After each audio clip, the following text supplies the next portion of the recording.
우리 지역의 시사 이슈를 쉽게 풀어 이야기하는 시간 시사토크, 아나운서 김문정입니다. 코로나19로 인한 경제 상황이 좀처럼 나아질 기미를 보이지 않고 있습니다. 얼마 전 우리 지역 장수에서 생활고에 시달리던 한 60대가 산불 감시원에 지원했다가 체력 검정 도중에 쓰러져서 숨진 안타까운 사건이 발생했는데요. 오늘 시사토크 1부에서는 우리 지역에서 벌어진 이런 안타까운 사연으로 시작합니다. 최영우 변호사님 함께 나와주셨습니다. 어서 오세요. 예, 안녕하세요. 네, 그럼 관련 영상 먼저 보고 이야기 나눠보도록 하겠습니다. 지난달 29일 산불감시원을 뽑는 체력시험이 치러졌던 장수의 한 체육관입니다. 15리터의 물이 든 펌프를 등에 지고 1.2km를 15분 안에 통과해야 했는데 10년 동안 산불감시원을 지낸 64살 A씨도 이 시험에 응시했습니다. 1.2km, 즉 이곳 체육관 10바퀴가량을 뛰는 시험이었는데 A씨는 절반밖에 뛰지 못하고 갑자기 쓰러졌고 병원으로 옮겨졌지만 결국 숨졌습니다.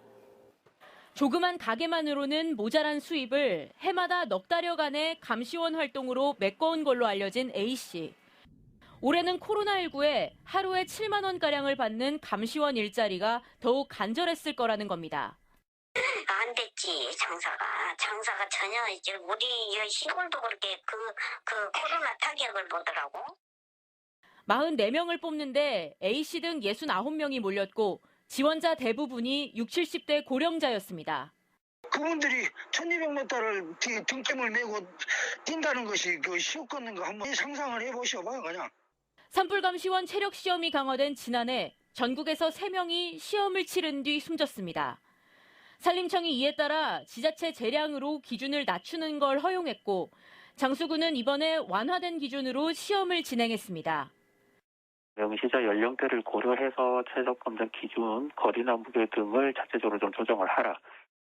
산림청은 오는 17일부터는 1km를 30분 안에 들어오면 합격시키는 등 완화된 체력 시험 기준을 적용하라고 전국 지자체에 통보했다고 밝혔습니다. 네, 사실 저는 그동안 국립공원이나 산 등지를 관리하는 분들이 있다 정도로만 알고 있었는데요. 이번 사건 이후에 찾아보니까 이 산불 감시원은 각 지자체에서 모집하는 공무직이더라고요. 그리고 이번에 숨진 60대 지원자, 지병이 본래 있었지만 운영하는 식당의 경영난을 견디다 못해 시험에 응시한 것으로 알려졌습니다. 15kg에 달하는 무거운 소방호스를 짊어지고 1.2km를 달리는 그런 시험을 치르다가 사고를 당했는데요. 변호사님 어떻게 보셨나요?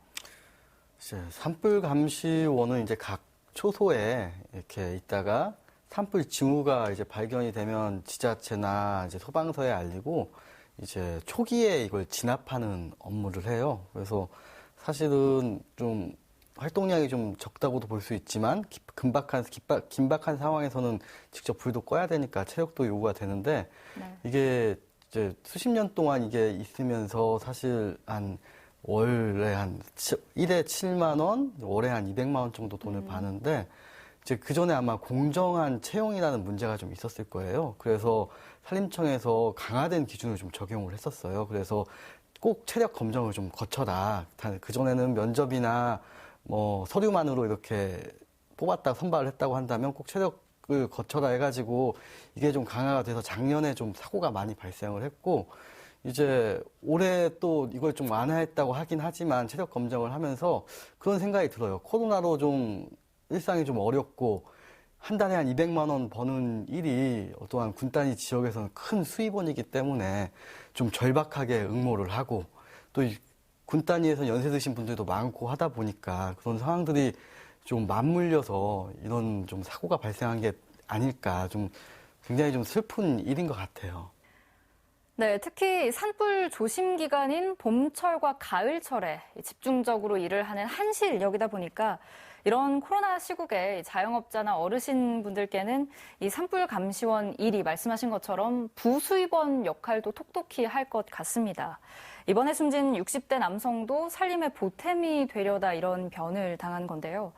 산불 감시원은 각 지자체별로 뽑기 때문에 그 지원 자격이 조금씩 다릅니다. 제가 찾아보니까 기본적으로 연령 제한을 두지 않거나 상한 제한 없이 하한선만, 그러니까 뭐 만 18세 이상 혹은 만 20세 이상 이런 식으로 되어 있는 경우가 많았습니다. 그런데 사실상 이 시험에 응시하는 사람의 대다수가 바로 50대 이상이라고 합니다. 일의 특성상 체력 측정은 필수겠지만 그래도 고령 응시자가 많다고 한다면 측정 항목을 좀 조정할 필요가 있지 않을까 이런 생각도 드는데요. 아마 이제 군단이고 살림이 많은 지역이니까 아마 젊은 분들이 많이 안 계실 거예요. 그래서 네. 당연히 고령인 분들이 많은 지역에서 이제 사실 실제로는 평소에는 이제 살림 초소에서 산불이 나는지 안 나는지 감시를 하는 거기 때문에 뭐 체력적인 소모도 많이 없을 거고, 그래서 크게 부담 없이 고령자들이 지원을 하고 그분들의 어떠한 노후 일자리 차원, 복지 차원에서도 아마 좀 관련이 있는 일들일 거예요. 그래서 섣불리 고령 제한을 한다고 하면 오히려 이제 역차별 문제도 생기지 않을까 그런 생각이 좀 듭니다. 네. 그리고 또 자꾸만 번복되고 오락가락했던 기준도 좀 문제가 된 것 같습니다. 작년 5월에 산림청이 산불 감시원 체력 기준을 강화하고 나서 일주일 사이에 무려 3명이 연이어 사망하는, 같은 시험을 봤는데 사망하는 그런 일들이 있었거든요. 그러니까 산림청에서는 이를 번복하고 일단은 지역에서 알아서 선발을 하고 추후에 지자체와 협의하겠다 했고, 또 이번 1월 17일부터 완화 기준을 제시했던 겁니다. 이번 장수군에서도 그렇습니다만 자체적으로 조금 기준을 완화해서 시험을 치렀음에도 불구하고 또 이런 일이 생긴 건데요. 사실 지자체 입장에서도 좀 민원이 늘고 혼란이 많아졌을 것 같다 이런 생각도 해봅니다. 그런데 일각에서는 이런 얘기도 나옵니다. 업무 자체가 체력적인 어떤 활동을 어쨌거나 비상 상황에서는 요구가 되는 거잖아요. 그러니까 노령자나 좀 지병이 있는 자를 고려할 게 아니라 좀 선발 기준에 나이 제한을 두면 어떻겠느냐 이런 의견, 반대 의견도 있습니다만 어떻게 생각하시는지요? 일단 기사를 좀 찾아보면 이게 사실 뭐 하루 이틀 된 일은 아니고 네. 2012년에 충북 청원, 그다음에 2020년에 강원 삼척, 그리고 그 작년에 이제 2020년 10월 일주일 사이에 경북 군위, 경남 창원, 울산 북구 이렇게 네. 3건이 연달아 있었고, 그러니까 작년 한 해만 이제 4명이 이 체력 검정하다 사망을 한 거죠. 그래서 사실 필요하니까 사실은 이런 체력 검정을 하는 건데, 네. 연세 드신 분이나 좀 절박해서 열심히 하다 보면은 좀 이게 여기서도 사망 원인을 내인성 사망이라고 하거든요. 그러니까 기존의 지병들이나 이런 게 겹쳐서 사망을 한 거지 딱히 뭐 외부의 어떤 충격이나 이런 게 사망 원인이 아니라고 보는 거죠. 그러니까 평상시와 같은 경우라면은 이분들도 충분히 일을 해낼 수 있는 그런 입장이다 이런 말씀이신 예, 거죠? 그래서 꼭 나이 제한이나 뭐 모르겠어요. 이제 어떠한 건강검진이나 네. 이런 걸 요건으로 삼을 수는 있겠지만 나이로 제한한다고 하면 시골이나 어떤 군 단위에서는 좀 많은 어려움이 있을 것 같아요. 오히려 많은 인력을 선발하기가 어려울 수도 있겠네요. 지역 예. 입장에서는. 네. 부디 많은 분들이 일할 수 있는 기회는 누리면서 더 이상의 안타까운 희생은 없는 그런 좋은 안이 제시되길 기대해 보겠습니다. 계속해서 다음 이슈로 넘어가 볼 텐데요. 저는 아무래도 매일 아침 뉴스도 하고 또 이런저런 방송을 하는 입장에서 코로나19 확진자가 내가 되면 어떡하지 하는 그런 걱정을 좀 늘 안고 살아가는 것 같습니다. 변호사님은 어떠세요? 뭐 직종의 어떤 특성상 그런 걱정이 혹시 있으신가요? 좀 더 조심하는 부분이랄지? 일단 첫 번째는 코로나19에 제가 확진이 되면 사업체 자체가 이제 예. 어떤 문을 닫을 수도 있는 위기에 있기 때문에 저 때문에 저희 이제 사무실이 위험에 빠지지 않을까 하는 걱정이 있고, 두 번째는 아직 아이들이 이제 어리기 때문에 네. 하나는 돌도 안 된 아이고 하나는 이제 미취학 아동이고 뭐 그러니까 혹시나 제가 자칫 잘못하면 또 아이들의 건강까지, 저야 이제 뭐 아직 건강하고 하니까 코로나가 와도 사실은 크게 걱정을 안 하는데 네. 아이들이 뭐 좀 잘못되지 않을까 하는 걱정은 있죠. 네, 아무래도 이 주변 사람이나 가족들에게 좀 피해가 가지 않을까 이런 마음들이 다들 있을 거고 또 이런 걱정, 불안들 이 시국에 누구나 갖고 있을 텐데요. 그런데 뱃속에 소중한 생명을 품고 있는 예비 엄마들은 더욱더 그런 생각이 드실 것 같습니다. 그런데요, 얼마 전 우리 지역에서 코로나19 확정 판정을 받은 임신부가 아이를 출산했다고 합니다. 결과가 어땠을까요? 영상으로 함께 만나보시죠. 원광대병원의 음압수술실입니다. 레벨D 방호복과 멸균 가운을 착용한 의료진들이 코로나19 확진 판정을 받은 임산부의 제왕절개 수술을 진행하고 있습니다. 1시간 뒤 2.66kg의 건강한 남자아이가 태어났습니다. 어제 출산을 앞둔 한 임산부가 병원 입원 전 코로나19 검사에서 확진 판정을 받았습니다. 의료진들은 코로나 감염이라는 위험을 무릅쓰고 곧바로 제왕절개 수술에 들어갔습니다. 수술은 성공적으로 마무리됐습니다. 다행스럽게도 저희 의료진들이 전혀 두려움 없이 잘 짜여진 협진 시스템으로 수술을 큰 무리 없이 진행하였고, 코로나 상황에서도 신생아가 매우 건강하게 태어나서 매우 뜻깊고 기쁘게 생각하고, 신생아는 코로나19 음성 판정을 받았습니다. 격리병실에 입원한 남자아이는 내일 검사에서도 음성이 나오면 격리가 해제됩니다. 산모는 음압 격리병실에 입원한 상태로 비교적 건강한 것으로 알려졌습니다. 어머니가 감염된 상황이라고 하더라도 아이가 감염된 예는 아직까지는 보고된 예가 없습니다. 대부분의 경우에 어머니로부터 항체를 물려받아서 전북에서 산모가 확진된 건 이번이 처음입니다. 보건당국은 감염 경로를 확인 중입니다. 정부는 지금의 사회적 거리 두기와 5인 이상 사적 모임 금지를 설 연휴가 끝나는 2월 14일까지 2주 더 연장하기로 했습니다. 네, 놀랍게도 또 정말 다행스럽게도 아이가 음성 판정을 받았습니다. 우리 지역에서는 코로나19 확진자의 출산 사례가 처음이었지만 전국적으로 보면 약 50명가량이 된다고 하는데요. 그래도 여전히 위험 요소들이 여럿 있는 만큼 이런 일들에 대한 철저한 대비가 필요하겠죠. 예, 저희도 사실 제 가정 얘기 너무 많이 하는 것 같은데, 작년 3월에 이제 출산하면서 코로나 발생하고 나서 이제 주의해라. 제 처가 내가 코로나 걸리면 어떡할 거냐, 이런 얘기를 많이 했던 것 같아요. 그래서 네. 굉장히 저도 그 당시에는 어디 밖에 안 나가고 집에만 있었던 것 같은데, 아마 이제 우리나라에서는 산모가 코로나에 걸렸을 경우에 수직 감염이라고 하죠. 이제 태내에 있는 아이가 이제 코로나에 확진된 사례는 없고, 해외에는 좀 연구 사례를 보면은 그런 사례가 있다고 하는데, 이제 그것도 태어난 이후에 좀 걸린 건지, 태내에 걸린 건지는 좀 약간 논란이 있는 것 같아요. 네. 그래서 논리적으로는 태내에 있을 때는 좀 걸리기 어렵다라는 건데, 그래도 다 떠나서 좀 조심하는 게 맞겠죠. 네, 가장 조심하는 게 가장 최선의 방법일 것 같은데, 어쨌든 무사히 출산한 산모님 빠른 회복 응원하겠고요. 또 마스크 없이 아이가 뛰어놀 수 있는 그런 세상도 어서 오길 바라겠습니다. 또 위험을 무릅쓰고 매뉴얼대로 침착하게 출산을 도운 의료진에게도 감사의 말씀을 전합니다. 그리고 또 시사토크 2부에서 우리 지역 이야기 좀 더 나눠보도록 하겠습니다.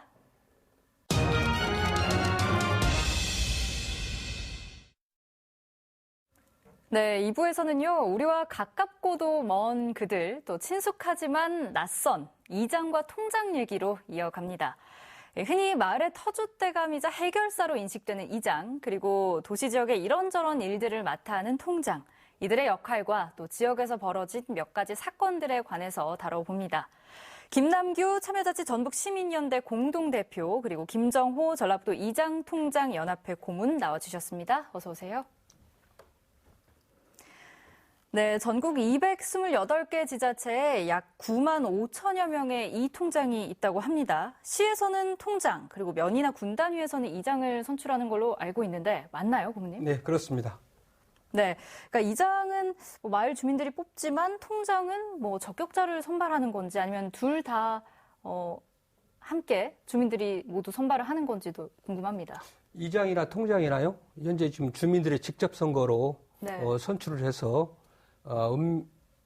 통 같은 경우에는 통장, 또 면은 면장이 임명을 하고 있습니다. 네, 저도 사실 통장이라는 단어가 많이 익숙하지는 않아서 좀 찾아봤는데요.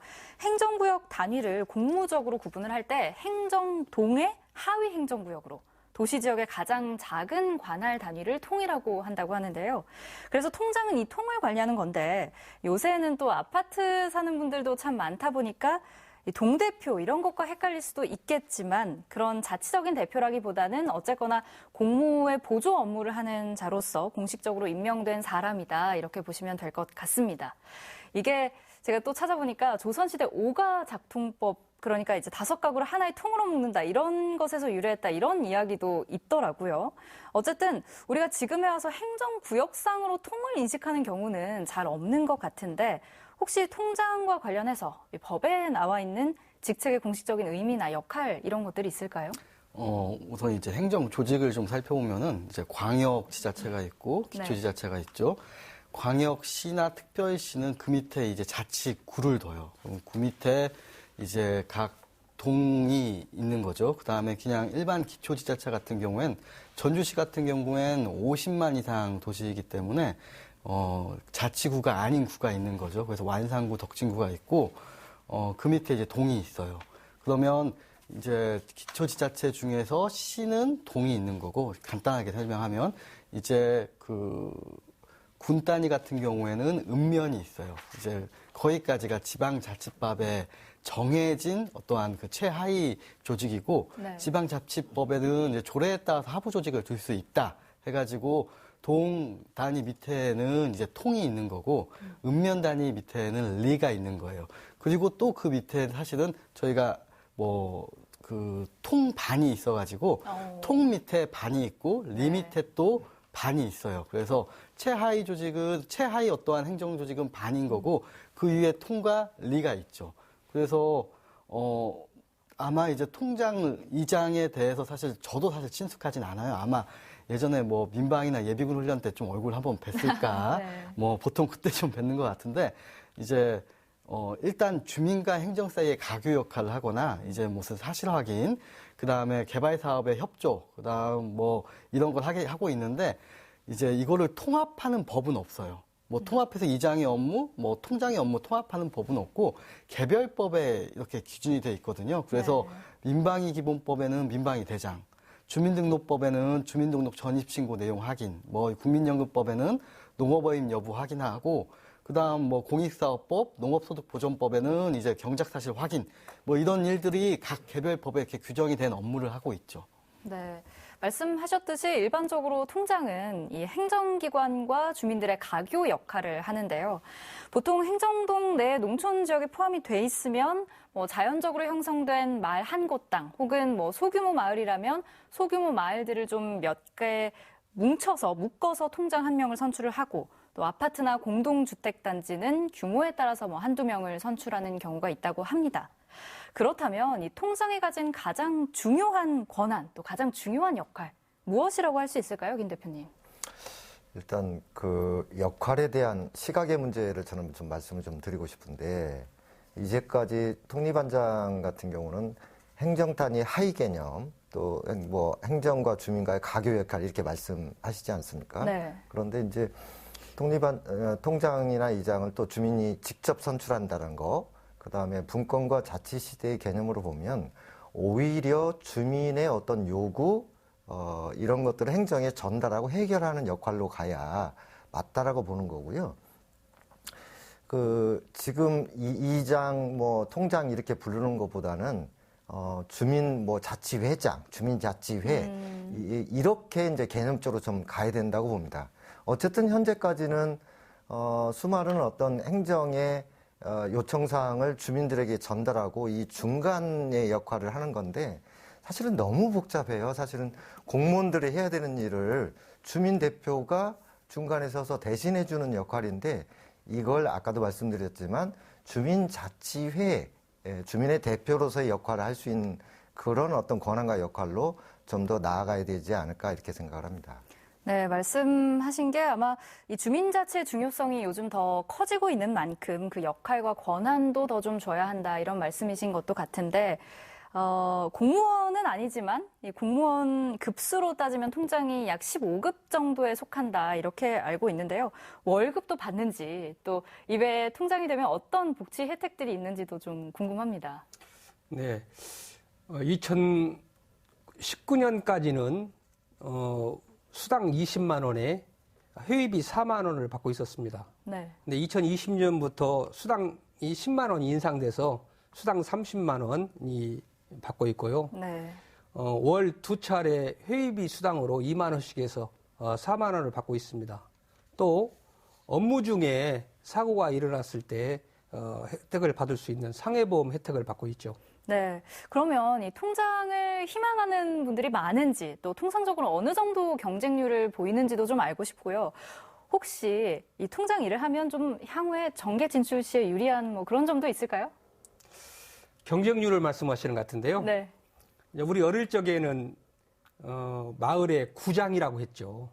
그래서 구장이라 해서 그 마을에서 좀 학식이 좀 계신 분, 또 목소리가 좀 크신 분, 네. 이런 분들이 되게 구장 일을 맡아서 했습니다. 네. 지금은 이제 아까 말씀하신 대로 이 동 단위는 통장, 또 니 단위, 면 단위는 이제 이장이라고 칭하고 있지 않습니까?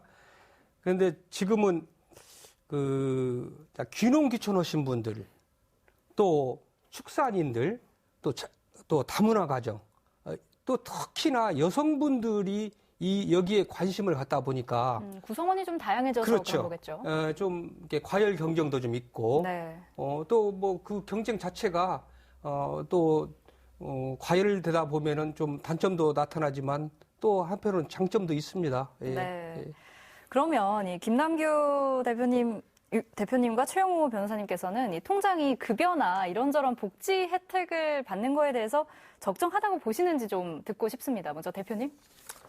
일단 제가 인터넷에서 이거 한번 좀 찾아봤어요. 면회 이장단 회의 그 회의록인데 네. 한 번 회의할 때 15개 뭐 공지되진 않건이라고 해야 되나요? 이렇게 일이 많다는 거죠.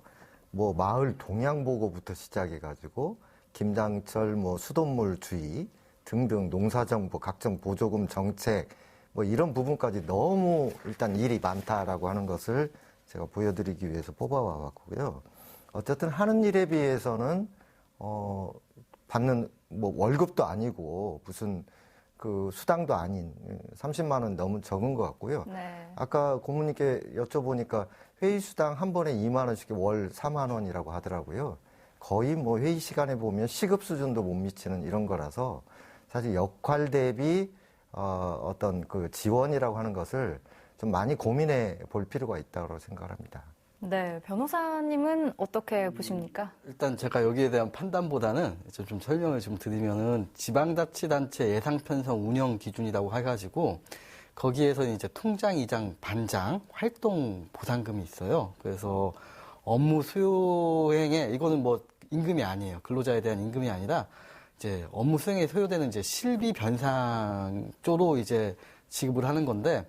이제 아까 말씀하셨던 대로 통이장은 기본수당 월 30만 원, 이제 상여금 연회 200%, 그 다음에 회의 참석 수당 1회당 2만 원, 월에 2회 이렇게 지급이 되고 반장은 연 5만 원 이렇게 정해졌더라고요. 네. 이 예산 편성 운영 기준에. 그래서 이것도 지자체 이제 공시된 자료를 또 보면은 우리나라 전체 이 활동 보상금이 이제 전체 지자체죠. 한 1년에 한 4,800억. 전주시만 또 따로 보면은 전주시만 좀 띄어서 보니까 한 60억 정도 되라고 1년 예산이요. 그래서 네.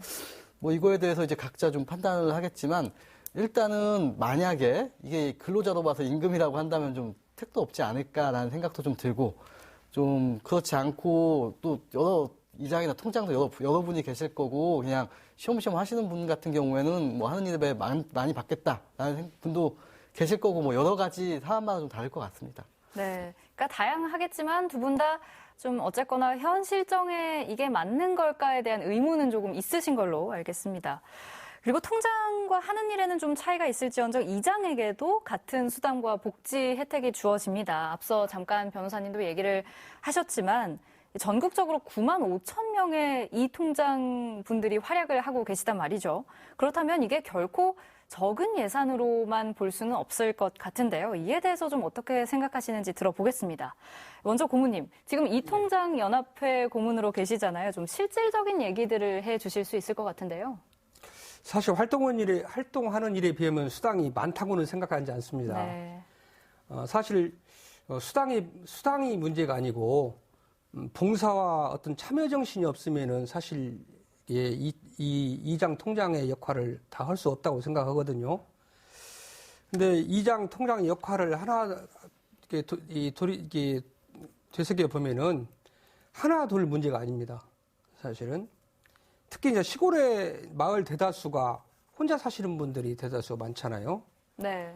사실 멀리 떨어져 있는 자식보다 이장 통장의 역할이 더 중요하다고 얘기를 해요. 특히 그 이장은 전기 기술자도 돼야죠. 또 수도 기술자도 돼야지. 네. 또 보일러 가스 기술자까지도 돼야 하고요. 어떤 때는 의사도 돼야 합니다.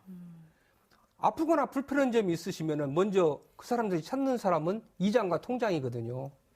사실 시골에 홀로 계신 분들은 전기 차단기 하나 내려가도 올려야겠다는 생각을 못하고 또 이 텔레비전 리모컨을 만지다 보면은 또 그런 문제가 있잖아요. 네, 좀 기계적인 그렇죠. 문제들. 네. 그런 부분까지도 사실은 이장이 통장을 불러서 사실은 부탁을 한 경우가 대다수 많죠. 네. 그러다 보니까 사실 이장의 역할, 통장의 역할 사실은 어느 정도 만능이 돼야겠다. 예. 그런 생각을 사실 합니다. 이게 이장 통장의 역할이 어디서 어디까지인가 사실은 동네 전반적인 것을 살펴볼 수 있어야 이장이나 통장을 할 수 있겠다. 그렇게 생각을 합니다. 네, 정말 말씀하셨듯이 농촌, 어촌, 좀 시골 지역으로 갈수록 오히려 주민들의 가장 가까이에서 뭔가 봉사를 하게 되는 만큼 명예도 필요하지만 그에 걸맞는 보상도 좀 꼭 필요하겠다. 이런 생각은 드는데요. 그 대표님은 그럼 어떻게 보십니까? 저는 현재 체계 안에서 뭐 보상이니 지원이 이렇게 이야기하는 건, 좀 많은 어려움이 좀 있다고 봐요. 그래서 앞으로 이제 아까도 말씀드렸지만 분권과 자치의 시대, 주민 대표를 직접 선출한다는 점에서 이 틀을 좀 과감히 깨고 새로운 방법들을 좀 마련해야 된다고 보는 거고요. 우리가 주민세를 내지 않습니까? 우리가 단체의 어떤 모임으로 이야기하면 회비를 내는 거거든요. 네. 근데 이게 그 행정에 의해서 이렇게 쓰여지긴 하지만 주민의 대표 또는 주민들이 참여해서 우리 마을, 우리 동, 우리 지역을 어떻게 쓸 것인가라고 하는 차원으로 다시 환원되지 않아요. 행정이 다 정하잖아요. 네. 그래서 예를 들면 이장이나 통장의 어떤 그 보상 문제도 회비 부분, 그러니까 주민세 일부분을 주민들이 이렇게 결정을 할 수 있는 체계로 가고 거기에서 역할과 어떤 지원책 이런 틀로 좀 과감하게 새로운 논의가 필요할 때가 아닌가 보고요. 아까도 말씀드렸지만 하는 역할에 대해서 어떤 보상이나 이런 건 적은 건 사실입니다. 네. 그러니까 대표님 말씀은 근본적으로 자치의 성격이 조금 더 강화돼야 한다. 이런 의미이신 거 맞나요? 네, 그렇습니다. 네. 그리고 덧붙여서 좀 변호사님 해주실 말씀 있으시다면요? 이제 이장 통장이 과연 이게 행정 조직의 일부인 건지 아니면 아까 이제 대표님께서 말씀하신 주민 자치기구로서의 어떤 대표인 건지 성격이 제가 봤을 때는 뭐가 답이다라기보다는 좀 혼용돼 있을 수 있겠지만 네. 좀 더 강한 건 사실은 행정기관의 일부라고 보여져요. 사실 그렇게 이해를 많이들 하실 거예요. 근데 지금 하시는 일이나 이런 것들에 대해서 공무원 하나 뽑아서 하려고 한다면 그 월급 줘서 그 일을 못 할 거예요. 사실 지금 어떻게 보면 무보수 명예직이죠. 네. 실비 정도로만 보상을 받는 거고요. 그래서 지금 좀 국가가 어떻게 보면 지자체나 이런 데에서 좀 많이 좀 저렴하게 이용을 했다는 생각이 들고 이런 부분에 있어서는 좀 어떻게 대표의 어떠한 성격을 가지든지 아니면 행정 하위 조직이라고 한다면 거기에 대한 좀 충분한 명시상부한 네. 충분한 보상을 줘야 된다든지 이런 게 좀 변화가 좀 있어야 되지 않을까 생각이 듭니다. 네. 네, 개인적으로는 드라마나 예능 등에서 뭐 이장님들이 마을 방송하는 모습 있잖아요. 이장입니다. 이렇게 말씀하시는 것들 종종 봐서인지 이웃들과도 굉장히 가까울 것 같고 한층 친숙하게 느껴지긴 하는데요. 고모님, 이장의 가장 중요한 임무는 무엇이라고 생각하시는지도 궁금하고 또 실제 경험이 있으시잖아요. 우리 지역 정읍에 계신데 나는 이 통장 하면서 이런 일까지 해봤다. 어떤 재밌는 에피소드도 있다면 좀 말씀해 주시겠어요? 사실 저는 이장 통장이 나무로 말하면 뿌리라고 생각합니다. 뿌리에서 영양분을 충분히 공급해서 줘야만이 행정에서 열매도 맺고 꽃도 피고 나는 그렇게 생각을 해요. 네. 특히나 올해 이제 코로나 전국이 시작되면서 이장 통장들의 역할이 사실은 2배, 3배가 늘었습니다. 사실은 이제 어쩌다 한 번씩 들렸던 자식들마저도 왕래가 끊겼잖아요. 그래서 사실은 이장 통장이 자식보다 더 낫다고 늘 얘기를 네. 합니다. 또 왕래가 끊어진 자식들의 역할을 대신을 해줘야 하는 것이 이장 통장의 역할이고요. 그러다 보니까 애경사를 대신해주는 일도 있고요. 또 재난지원금 수령에서부터 또 사용하는 시장 보기까지 또 업무를 해야 하고 네. 또 농자재 구입에서 배달까지 또 해야 하고 행정에서 또 전달된 전달 사항을 또 전달도 하지만은 파악해서 보고까지 하는 그런 업무를 이장 통장들이 사실 감당하고 있거든요. 사실은 제가 이제 경험한 일인데요. 좀 우스운 얘기 같습니다만은 치매가 걸리신 할머니가 계셨어요. 네. 정신이 말짱할 때는 우리 통장이 최고라고 합니다. 근데 좀 치매기가 오시면은 저희 집에 와서 맡겨놓은 거 내놓으라고 해요. 아이고, 네. 네? 참 암담할 때가 많죠. 또 문득 생각나는 것입니다만은 그 민원을 해달라고 이제 옵니다. 예? 그래서 민원을 해결을 해달라고 와서 말씀을 하고 꼭 뒤에 가서는 주민들이 직접 쓴 거잖아요. 네. 제가 찍었다고. 제가 찍었다고 그 말씀을 하거든요. 그래서 그런 말을 들을 때 사실은 혼자 웃고 놉니다. 예. 그래서 이장 통장의 역할이 특히나 코로나 전국을 거치면서 많아졌다.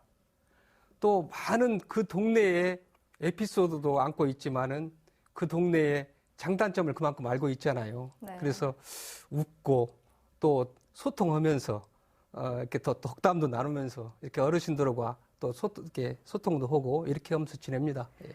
네, 얘기를 듣다 보니까요, 이 막중한 책임감이 있으시겠다라는 생각과 동시에 더불어서 좀, 힘팽기는 그런 일들도 많으시겠구나, 이런 생각이 드는데, 저는 이제 바라보는 입장에서는 새삼 풀뿌리 민주주의라고 하죠, 우리가. 그런 것들의 중요성을 실감하게 됩니다.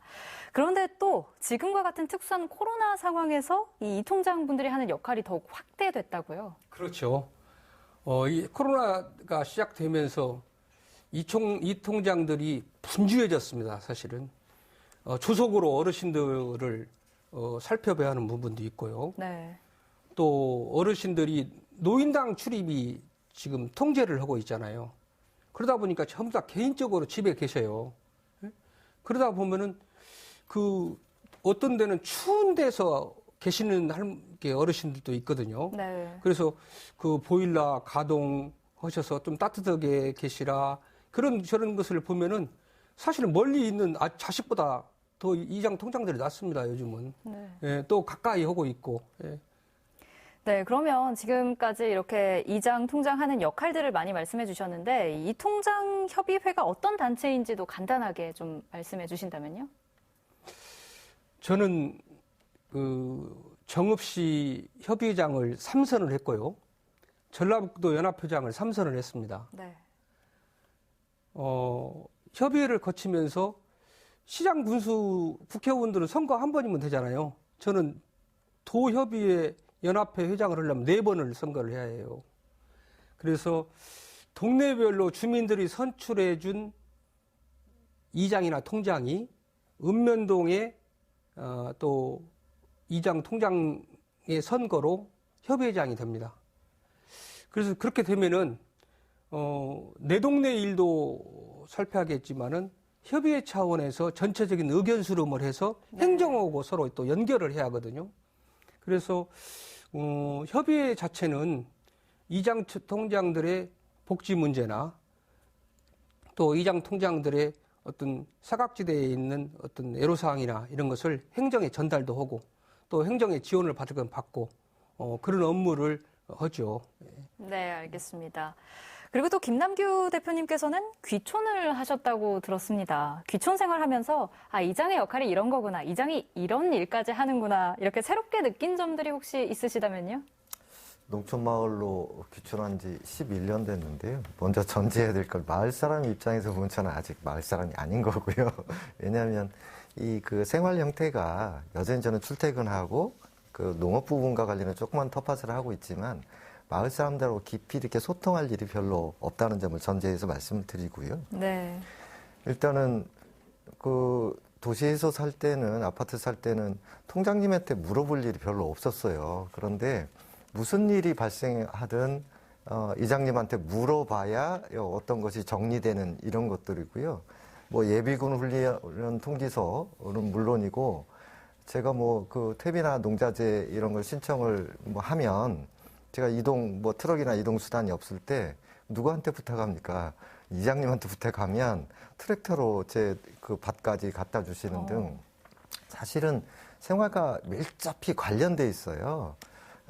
그런데 이제 그 보통 보면 그것뿐만 아니라 아까 말씀하셨듯이 주민들의 어떤 생활상 어떤 민원도 해결해 주셔야 되고 그다음에 이제 보면 이게 이제 마을의 갈등의 씨앗이기도 한데 마을 기금 같은 경우 뭐 이런 것들에 대한 어떤 부분도 여러 가지로 그냥 할 일이 너무 많으신 것 같아서 이장님이 요청하면 뭐 거의 다 네 알겠습니다 해야 될 정도로 일이 많다라고 하는 사실을 귀촌에서 확인할 수 있었습니다. 네, 마을의 대소사를 살뜰히 챙겨야 하는 이장. 그렇다면 이 전체적인 이장 선출 방법도 좀 궁금해지는데요. 이장이 되기 위한 자격 조건, 또 후보 등록에서부터 선거 공고는 어떻게 하는지, 또 투표 자격 기준 이런 것들 좀 알기 쉽게 변호사님이 정리를 해주신다면요. 제가 이제 규정을 좀 찾아보면 지방자치법 시행령 81조에 이제 2항이 이렇게 나와요. 이장은 주민의 신망이 두터운 자 중에서 해당 지방자치단체의 규칙으로 정하는 바에 따라 읍장, 면장이 임명 이렇게 나와요. 사실 통장은 이런 규정은 없긴 한데 통장도 이제 비슷하게 하는 것 같아요. 이것과 같이. 그래서 이제 뭐 제가 그 인근 지자체, 기초지자체 사례를 좀 보면은 전주시 같은 경우엔 통장은 임기가 2년이고 1회 연임할 수 있고 30세 이상에서 공개 모집을 해요. 그래서 이제 요건이 30세 이상 1년 이상 주민등록을 한 사람 중에서 공개 모집을 할 때에는 통 전체 세대의 10분의 1 이상 연설을 받은 주민 추천자 서명부를 제출하고 그 사람을 대상으로 동장이 적격 여부를 판단해서 통장으로 위촉하도록 하도록 돼 있고 네. 이제 김제시 같은 경우에는 3년 임기 3년에 1회 연임이 가능하고 25세 이상 마을 총회에서 추천을 받은 적임자 중에 임명한다. 적임자가 없을 경우에 공개 모집한다 이렇게 돼 있고 완주군 같은 경우에는 이제 3년에 2회 연임 가능하고 뭐 나이 규정은 없고 마을 총회를 소집한 후 직접 비밀 투표로 선출한다 이렇게 돼 있어요. 그러니까 규정 법하고 시행령까지 해서는 이제 임명의 주체 그러니까 동장이나 읍면장이 임명을 하고 그 밑에는 각 지자체별로 사람별로 각자 알아서 이제 규정을 정하는 건데 아마 보면은 보통은 이장 같은 경우에는 주민총회를 거치고 전주시 같은 경우에는 공개 모집을 한다 이 정도인 것 같아요. 근데 아까 이제 협의회장님 말씀에 따르면 공개 모집의 경우에도 대부분은 이제 2인 이상이 나왔을 경우에는 뭐 선출을 한다라고 하시더라고요. 그래서 그 법 규정은 아주 명확하거나 뭘 어떻게 한다는지에 대해서는 좀 구체적이진 않은 것 같아요. 네, 말씀하셨듯이 뭐 마을 규약이 좀 뭐 유명무실하다든지 아니면 정확히 정해지지 않은 부분도 조금 있었던 것 같은데 그래서일까요? 이장 선거와 관련한 잡음도 이따금씩 들려옵니다. 간혹 법적인 문제로까지 진행되는 사안들도 있는데요. 지역의 이름까지는 밝히지 않더라도 이런 일들을 직접 보고 들었다 하는 어떤 사례들이 있다면 좀 말씀 듣고 싶은데요. 먼저 고문님부터 해주시죠. 그 앞에서도 말씀드렸습니다마는 주민들이 이제 관심이 사실은 많아졌거든요. 그러다 보니까 이제 귀농 귀촌하신 분들도 관심을 가지고 있고 또 축산하신 분들도 관심을 가지고 있고 또 다문화 가정, 특히나 여성들이 참여율이 높아지다 보니까 좀 과열 경쟁을 하고 또 이렇게 경쟁이 심화되면서 약간의 부작용도 있습니다만은 무엇보다도 주민들의 관심이 많아졌다는 얘기죠. 그 동네에서는 삼촌과 조카가 경쟁을 하고 또 이웃 간에도 경쟁을 하거든요. 그러다 보면 이제 공약을 이렇게 써가지고 배포를 하는 경우, 또 프랭카드까지도 가는 경우가 있어요, 사실은. 거의 뭐 국회의원 선거를 그렇죠. 그렇게 하네요. 예, 예. 그런데 그게 자기를 알리는 길이라고 생각하고 이렇게 하고 있는데 사실은 그 선거 과정에서 약간 부작용도 있지만은 그러나 이게 주민들을 직접 참여로 선거해서 내 마을의 대표를 뽑는 과정이기 때문에 사실은 단점보다 장점이 많다고 생각합니다, 사실은. 그래서, 아까 말씀하시는 부작용이나 이런 법적인 비하 이런 부분은 사실은 한두 군데에 불과하고, 대다수는 그 주민들의 화합 분위기에서 또 축제 분위기에서 선출을 해서 우리 마을의 대표를 이렇게 뽑는 경우도 사실은 더 많습니다, 사실은. 네. 대표님도 말씀을 해 주신다면요? 일단 고모님 말씀하셨지만 선거는 여러 가지 갈등을 동반하는 것 같아요. 그런데 이제 마을 같은 소규모 공동체 같은 경우는 선거하면서 뭐 상대 후보 흉도 좀 봐야 되고 이러면 이제 선거가 직접 민주주의 요소 아주 중요한 거지만 그 후유증이 만만치 않은 그 갈등들이 있다고 보는 거고요. 그래서 이 선거를 어떻게 관리하고 치를 것인가도 사실은 이 생활 단위, 마을 단위에서는 굉장히 중요한 문제라고 생각을 합니다. 또 한 가지는 이 이장이 갖고 있는 이권의 문제 때문에 갈등이 생기는 건데요. 전남의 그 모 섬마을 같은 경우 이제 대표적인 사례를 보면 태양광이라든지 섬 개발 사업 때문에 그 해년도에 이장 선거가 대단히 중요한 문제였던 것 같아요. 그런데 이제 그 외부에 섬 밖의 사람들을 위장 전입시켜서 선거를 하는 이런 사례들이 이제 뭐 비슷한 사례들이 몇 건 있습니다만은 그런 걸 통해서 나오는 문제들을 보면 선거가 주민들을 위한 어떤 그 공동체적 선거가 아니고 이권이 개입될 때 오는 갈등들이 실제 마을 단위에 있을 수 있는 또 벌어지고 있는 현상이라고 하는 겁니다. 뭐 이것을 아까도 말씀드렸지만 어떻게 그 주민의 자격이라든지 선거 절차 이런 걸 잘 마을 주민들 스스로 관리해내느냐 이것이 단순히 선거라고 하는 그렇게만 바라볼 게 아니라 그 내용, 절차 이런 것도 다시 한번 살펴볼 필요가 있다고 봅니다. 네, 그 과정에서 이제 잡음이 생겨서 뭐 새싸움으로까지 번지고 심한 경우에는 마을이 두 조각 나는 경우도 있다 이런 얘기도 있는데 그 피해는 사실 고스란히 마을 주민들에게 돌아가는 거거든요. 오히려 마을 주민들이 눈치를 보는 상황도 발생할 수 있지 않을까 싶은데요.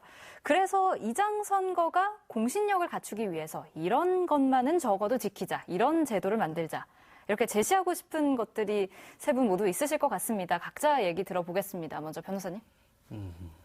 그러니까 이장이나 통장 같은 경우에는 아까 처음에도 말씀드렸듯이 이제 행정하부 기관의 일종으로 뭐 행정기관적 성격도 있고 아까 같이 어떠한 태양광이나 무슨 공익사업 같은 데에 뭐 보상금이나 아니면은 요새 마을 만들기나 이런 데 보조금 같은 것도 있어요. 그래서 그런 거에 대해서 좀 그 이권이 좀 있는 권력적인 속성도 있고 그 다음에 그냥 뭐 사실 여러 사람들의 민원을 듣고 도와줘야 되는 어떠한 우보수 명예직에 대한 속성도 있어요. 그래서 사실 이장 통장을 어떻게 바라봐야 하는지가 되게 중요하거든요. 이 뽑는 거에 있어서도. 그래서 단순히 지금 규정상에서 보면은 단순히 좀 상향식이거든요.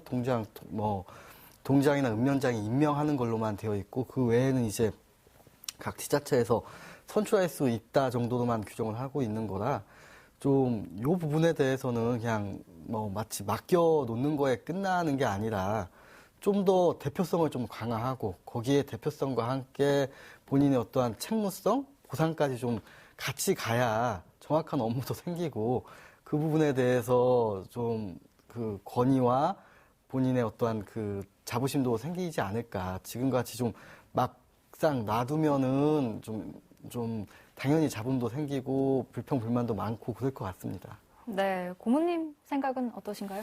제 생각은 그렇지 않다고 생각합니다. 사실 그 선거 과정에서 주민들의 눈높이가 높아졌거든요. 네. 그래서 그렇게 그 부정적인 시각으로 볼 수 있는 이장 통장은 그 선거 과정에서 걸러진다고 보거든요. 그래서 그게 부정적인 면만 일부 그렇게 보지 마시고 사실은 내 부모님 옆에서 자식처럼 또 자식의 역할을 하고 있는 게 사실 이장 통장들이거든요. 네. 그래서 그 마을을 대표성을 가지고 내 부모님들을 보살피고 있는 하나의 이장 통장들이라고 생각해 주시면은 사실은 그게 맞다고 저는 생각을 합니다. 네, 대표님 의견도 들어보겠습니다. 먼저 뭐 사례를 이야기하다 보면 부정적인 것은 기억에 오래 남고 좋은 것은 당연한 것으로 인식되는 이런 걸 좀 주의할 필요는 있다고 보는 거고요. 일단은 갈등의 소지가 될 만한 건들을 제도적으로 해결할 문제들이 있다라고 하면 예를 들어 주민의 자격을 조례에 정했는데 마을 단위 규칙하고 불일치되는 측면들이 아까도 말씀드린 그런 게 있을 수 있거든요. 그런 부분들은 이제 사례가 나타나면 제도적으로 어떻게 보완할 것인가 빨리빨리 이게 수정해야 될 필요가 있고요. 중요한 것은 여러 그 이장님들이나 통장님들 고생을 하시는데 오해가 발생할 수 있는 소지들을 어떻게 극복할 것인가 이것도 좀 고민해야 될 것 같아요. 즉 어떤 이해관계에 통장이나 이장이 관계가 됐을 경우 충분히 제척하고 오해를 받지 않도록 하고 그것을 그 결정하는 과정에 대한 어떤 규칙이라든지 이런 것들을 조금 세분화해서 그 실제 뭐 문제가 될 수도 이권의 개입에서 문제가 될 수도 있겠지만 괜한 오해를 불러일으켜서 주민 갈등이 되지 않도록 보완할 필요성이 있다면 과감히 좀 보완해야 되지 않을까 생각합니다.